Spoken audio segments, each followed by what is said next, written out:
8 de março, Dia Internacional da Mulher, então parabéns para você que merece parabéns. Para você que não merece, ou acha que esse dia não faz sentido, tudo bem também.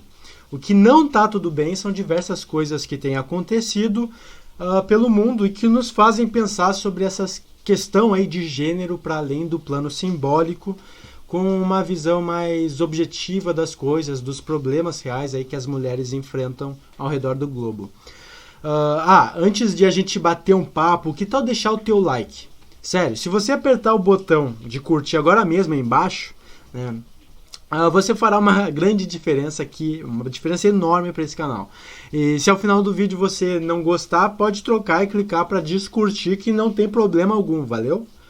Bom, só para deixar claro, eu convidei uma amiga que estuda esses assuntos para fazer uma live comigo, a Renata Carvalho, da página Feminismo Liberal, porém ela acabou não podendo, e para não perder a chance de falar algo sobre esse dia, né, eu vou aproveitar a nossa conversa para pontuar algumas notícias nas quais ela me atualizou, né, e depois dessas notícias eu quero ao final do vídeo falar um pouco sobre o problema mais polêmico na questão de gênero aqui no Brasil, que é o problema do aborto. Bom, aqui no Brasil a primeira coisa mais absurda que rola é a questão da violência doméstica. Para a gente ter uma ideia, houve muito recentemente 3 casos aí de mulheres que foram agredidas de forma cruel por seus companheiros, e esses homens eram ou ficantes de uma só noite, ou então eles mantinham relacionamentos longos ali, de longo prazo, enfim.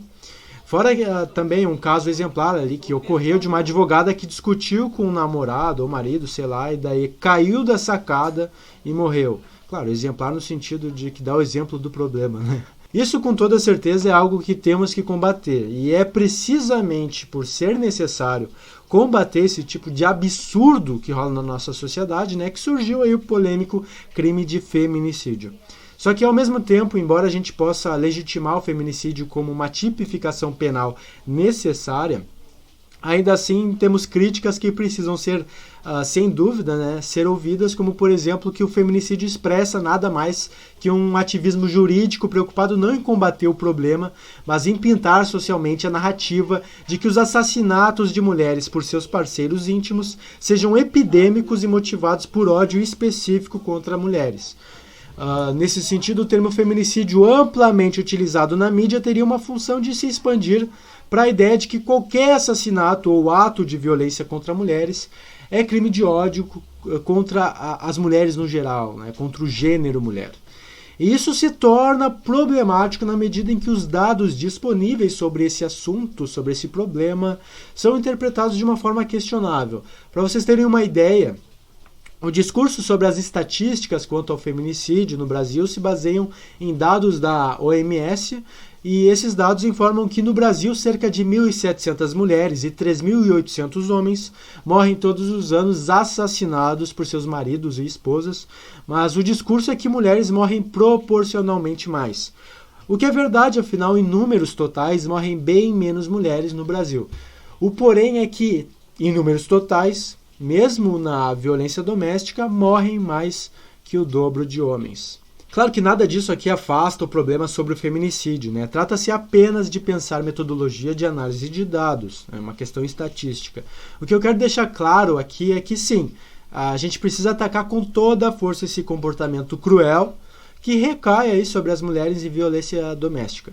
Porém, a gente também precisa refletir melhor sobre a violência doméstica sofrida por homens, que parece ser tão grave quanto se a gente quer prezar por uma igualdade de gênero cada vez mais exemplar aqui no Brasil. Eu vou deixar os links desses casos de violência aqui no Brasil, né, e crítica, né, aí nos comentários do vídeo, bem como as outras informações relativas ao assunto. Mas bem, embora o Brasil seja problemático quando pensamos em Dia Internacional da Mulher, a gente tem que também olhar para as mulheres em âmbito internacional. E só para ilustrar as coisas, vamos olhar aqui para o mundo oriental, onde tem muita coisa acontecendo nesse sentido. Como a Renata Carvalho me mostrou, no Oriente Médio tem uma princesa emiratense chamada Latifa Maktoum, que foi sequestrada pelo próprio pai ao tentar fugir do país. Essa mesma princesa, que foi tratada como tendo algum tipo de perturbação mental, algo como se ela fosse mitômana, borderline, ou como se ela tivesse, sei lá, surtos psicóticos, né? Essa princesa era uma espécie de celebridade do Instagram, já que praticava skydiving. Aliás, pelo visto, a prática de esportes radicais é um traço dessa família real, né? Já que uma das irmãs da Latifa parece que chegou a participar das Olimpíadas de 2006 como judoca, enquanto outras irmãs ali também trabalham com projetos de caridade e uma é até piloto de avião. Enfim, é uma família bem privilegiada no mundo em que ela vive e mesmo assim a gente tem problemas desse tipo. Lá nos Emirados, né, o islamismo é bastante conservador, só que não se tem por lá exatamente uma Arábia Saudita. O que tem é uma sinalização de oposição ao radicalismo islâmico na política, ou seja, uma abertura em vias institucionais para a mudança cultural. E também existe aí uma certa tolerância com costumes ocidentais, o que sugere que existam moderados islâmicos percebendo que precisam secularizar sua sociedade, tentando encaixar um modo de vida ocidental com a Sharia, que eles insistem em adotar de forma branda e que, de certa forma, acaba por permitir uma certa legitimação social do sequestro de uma mulher adulta por parte do próprio pai. Ainda no Oriente Médio, cada vez mais e mais homens aderem ao movimento contra o uso compulsório do véu pelas mulheres iranianas. Esse tipo de coisa, para o padrão ocidental, parece um feminismo bobinho, né? Bem tosco. Só que a gente tem que ter em mente que, em se tratando do Islã, hoje em dia, né? Hoje é um véu, sei lá, amanhã é uma burca e depois é a própria purda, que seria um costume ali onde as mulheres não são permitidas de sair de casa e de serem vistas por homens que não sejam seus familiares.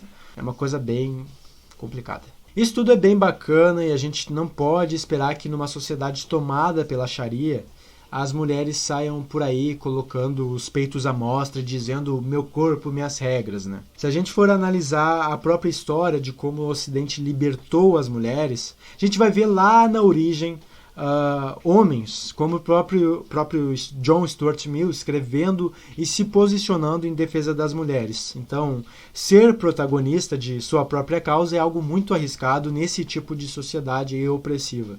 Portanto, toda ajuda dos homens com pensamento moderno acaba sendo bem-vinda. Só que, embora exista esse movimento pela liberação das mulheres no Oriente, cada vez mais os apoiadores da radicalização se tornam agressivos, como que não aceitando a secularização, não sendo raros os relatos de agressões a mulheres que se negam a usar o véu. Já na Índia, por exemplo, a gente tem alguns vilarejos, as mulheres viúvas acabam sendo isoladas da família e existe uma situação bem chata lá de os filhos ou outros familiares tirarem dessas mulheres todos os seus bens. Essas mulheres, às vezes, com seus filhos pequenos, são obrigadas a viverem reclusas em comunidades de viúvas, como se elas fossem criminosas e são tornadas párias da sociedade. A justificativa que é religiosa e, portanto, beira a bizarrice é que existe a crença deles de que uma mulher que perde o marido não cuidou bem desse marido, sendo incapaz de reter a sua alma e impedir que ele fosse para o outro lado da vida. Bom, felizmente, ao longo dos anos, essas mulheres têm conseguido superar esse estigma social, né? Provavelmente essa superação acontece porque as gerações mais recentes têm sido complacentes, talvez devido a uma cada vez maior contato ali com o modo de vida ocidental.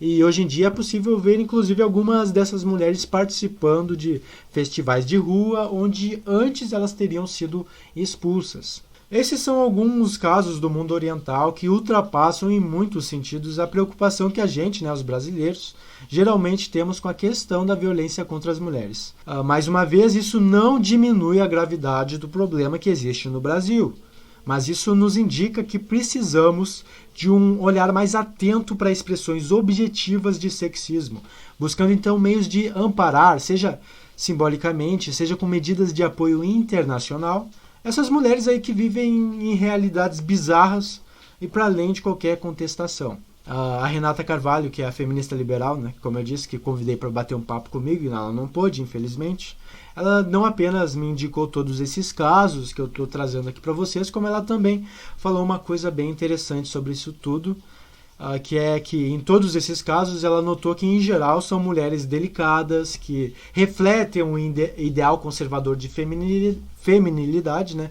Ou então são mulheres bastante femininas. A ideia aqui é que talvez falte um pouco de responsabilidade por parte das mulheres. Não apenas de responsabilidade, como também de agressividade, de ter uma postura impositiva, realmente empoderada, como gostam de falar.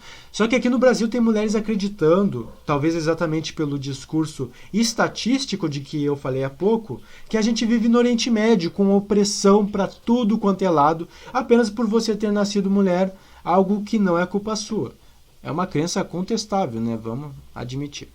E essa crença de que a gente vive no país que mais mata mulheres, como se fosse sensato acreditar nisso, talvez esteja fazendo com que as mulheres reproduzam esse modelo de feminilidade frágil, esperando que os homens sejam responsáveis por sua segurança. A Renata propõe então que, embora as políticas públicas sejam coisas muito urgentes para se pensar, como por exemplo relativas ao aborto e aos crimes sexuais, o fato é que nada vai melhorar enquanto as mulheres não pararem de pensar em si mesmas como meninas, associando feminilidade à fragilidade.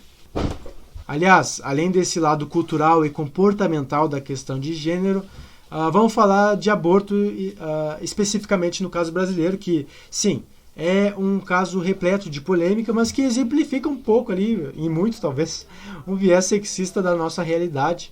E daí então eu posso encerrar o vídeo. Bom, no Brasil surgiu o chamado Estatuto do Nascituro, que é um projeto que garante a proteção do feto, independente das causas em que esse feto foi gerado aí, né? E isso significa que o aborto, conforme esse estatuto, deve ser tratado como crime hediondo.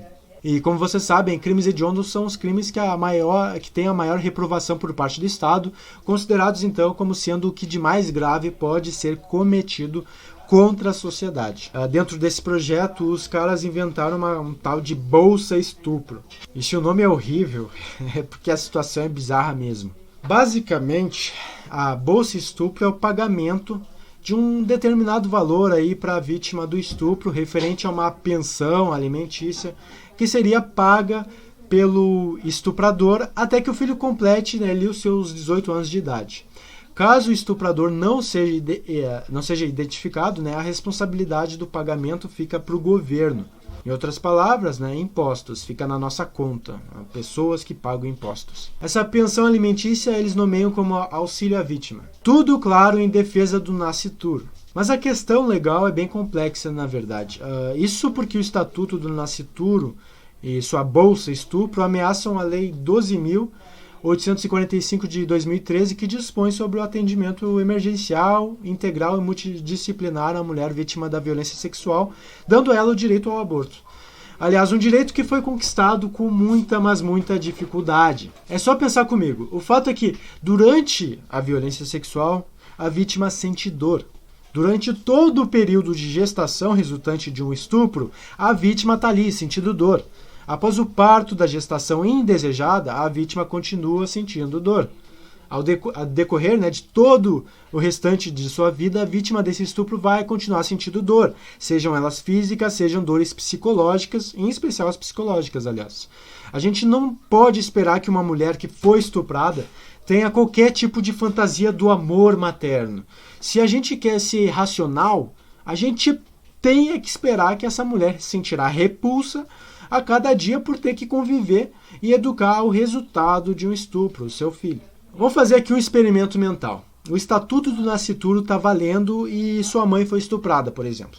A sua mãe está sendo obrigada a gestar um filho fruto de um estupro violento e você está ali vendo tudo isso acontecer, vendo a convivência forçada entre a sua mãe e o estuprador, já que ele vai ter que pagar a pensão alimentícia, não é mesmo? E claro, o seu irmão vai estar nessa relação e ele é fruto de um estupro da sua mãe, um irmão indesejado que a sua mãe tem até receio de olhar na cara e que talvez até tenha feito ela passar por depressão pós-parto. A mesma situação se aplica a casos análogos. Se a sua irmã, por exemplo, é estuprada, você vai ter que um sobrinho ali em decorrência desse estupro, vai ter que conviver com ele e a convivência vai ser a mesma coisa. Se for sua filha de 13 anos, também é a mesma coisa. Sua família não será mais a mesma. Vai ser uma família traumatizada, um trauma que poderia ser, em todos os sentidos, amenizado se a sua mãe, a sua filha e a sua irmã, a sua filha, enfim, fosse permitido o direito de remediar essa crueldade de um estuprador, né? Remediar essa crueldade com direito ao aborto. E quando isso não ocorre, ainda tem o problema de o resultado do estupro, um novo ser humano, que sim, não tem culpa nenhuma, ele vai ter que conviver ali com a falta de estrutura familiar para lidar com um problema desses, para o qual nenhuma, nem a minha, nem a sua, nem a de ninguém, família, né? Nenhuma família está preparada para lidar com um problema desses. A lição que fica aqui é a seguinte: se por um lado a gente precisa de mulheres cada vez mais conscientes de que precisam diminuir a sua dependência dos homens, também temos, por outro lado, homens totalmente alheios às consequências de um estupro, tentando impor às mulheres, por meio da força coercitiva do Estado, como elas devem lidar com um trauma que só diz respeito a elas e às suas famílias. Tudo isso, claro, por um ideal de respeito à vida que não é realista e mais traz barreiras à liberdade individual do que as protege. Enfim, pessoal, essa é a minha reflexão para esse dia. Eu espero que a gente possa olhar para esse problema de forma mais antenada, seja no âmbito brasileiro, seja no âmbito internacional, e aplicando quaisquer princípios na medida em que, contextualmente, são princípios que valem a aplicação. Então, se vocês gostaram da mensagem e querem me ajudar a fazer mais vídeos como esse, considerem me apadrinhar. O link para tanto é padrim.com.br/Alisson, eu coloco na tela, e espero que vocês possam considerar seriamente essa possibilidade. Não é fácil fazer vídeo, viu? A caixa de comentários é toda de vocês, então deixem seu like, bora continuar o papo aí embaixo. Valeu? Eu vou ficando por aqui, meu nome é Alisson Augusto e a gente se vê no próximo episódio. Forte abraço.